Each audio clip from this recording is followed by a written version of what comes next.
بسم اللہ الرحمن الرحیم۔ السلام علیکم دوستو۔ دوڑنے والا پتھر۔ یہ ایک ہاتھ لمبا ایک ہاتھ چوڑا چوکور پتھر تھا جو ہمیشہ حضرت موسیٰ علیہ السلام کے جھولے میں رہتا تھا۔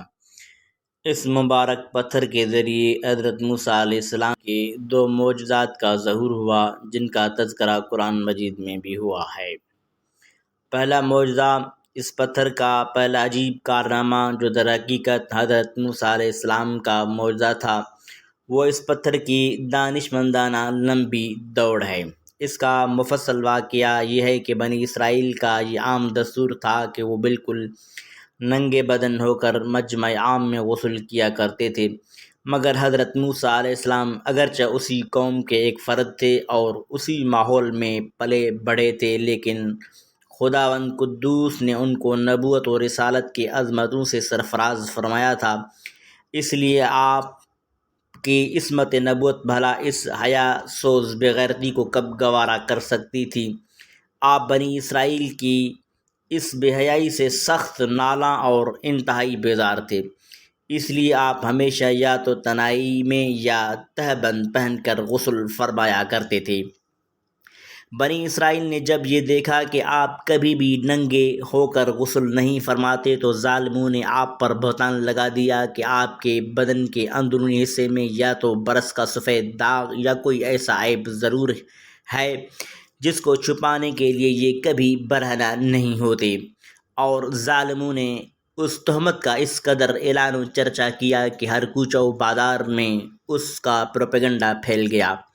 اس مکروہ تہمت کی شورش کا حضرت موسیٰ علیہ السلام کے قلب نازک پر بڑا صدمہ و رنج گزرا اور آپ بڑی کوفت اور اذیت میں پڑ گئے۔ تو خداوند قدوس اپنے مقدس کلیم کے رنج و غم کو بھلا کب گوارا فرماتا اور اپنے ایک برگزیدہ رسول پر ایک عیب کی تہمت بھلا خالق عالم کو کب اور کیوں کر اور کس طرح پسند ہو سکتی تھی؟ ناظرین، ارحم الراحمین نے آپ کی براءت اور بے عیبی ظاہر کر دینے کا ایک ایسا ذریعہ پیدا فرمایا کہ آپ کی براءت اور بے عیبی کا سورج آفتاب عالم تاب سے زیادہ روشن و آشکار ہو گیا۔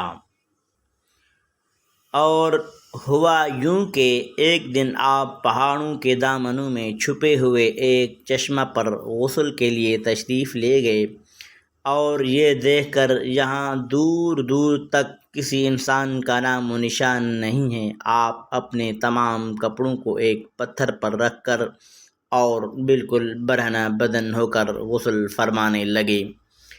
غسل کے بعد جب آپ لباس پہننے کے لیے پتھر کے پاس پہنچے تو کیا دیکھا کہ وہ پتھر آپ کے کپڑوں کو لیے ہوئے سرپٹ بھاگا چلا جا رہا ہے۔ ناظرین، یہ دیکھ کر حضرت موسیٰ علیہ السلام بھی اس پتھر کے پیچھے پیچھے دوڑنے لگے اور کہنے لگے، اے پتھر میرے کپڑے، اے پتھر میرے کپڑے، مگر یہ پتھر برابر بھاگتا رہا، یہاں تک کہ شہر کی بڑی بڑی سڑکوں سے گزرتا ہوا گلی کوچوں میں پہنچ گیا، اور آپ بھی برہنہ بدن ہونے کی حالت میں برابر پتھر کو دوڑاتے چلے گئے۔ اس طرح بنی اسرائیل کے ہر چھوٹے بڑے نے اپنی آنکھوں سے دیکھ لیا کہ سر سے پاؤں تک آپ کے مقدس بدن میں کہیں بھی کوئی عیب نہیں ہے، بلکہ آپ کے جسم اقدس کا ہر حصہ حسن و جمال میں اس قدر نقطۂ کمال کو پہنچا ہوا ہے کہ عام انسانوں میں اس کی مثال تقریباً محال ہے۔ چنانچہ بنی اسرائیل کے ہر فرد کی زبان پر یہ جملہ تھا کہ واللہ ما بموسیٰ من بعث، یعنی خدا کی قسم موسیٰ علیہ السلام بالکل ہی بے عیب ہیں۔ ناظرین، جب یہ پتھر پوری طرح حضرت موسیٰ علیہ السلام کی براءت کا اعلان کر چکا تو خود بخود ٹھہر گیا۔ آپ نے جلدی سے اپنا لباس پہن لیا اور اس پتھر کو اٹھا کر اپنے جھولے میں رکھ لیا۔ اللہ تبارک و تعالی نے اس واقعے کا ذکر قرآن مجید میں اس طرح بیان فرمایا: یا ایھا الذین آمنوا لا تکونوا کالذین آذوا موسیٰ فبرأہ اللہ مما قالوا وکان عند اللہ وجیہا۔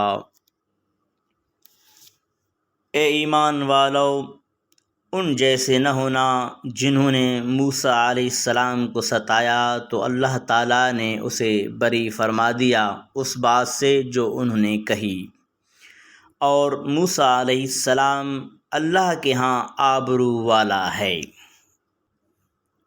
ناظرین، اس پتھر کا دوسرا معجزہ، میدان تیہ میں اس پتھر پر حضرت موسیٰ علیہ السلام نے اپنا عصا مار دیا تھا تو اس میں سے 12 چشمے جاری ہو گئے تھے، جس کے پانی کو 40 برس تک بنی اسرائیل میدان تیہ میں استعمال کرتے رہے، جس کا پورا واقعہ قرآن مجید میں مذکور ہے۔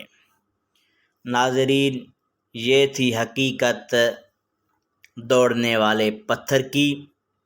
ویڈیو اچھی لگے تو لائک کریں اور ہمارے چینل کو سبسکرائب کریں۔ شکریہ۔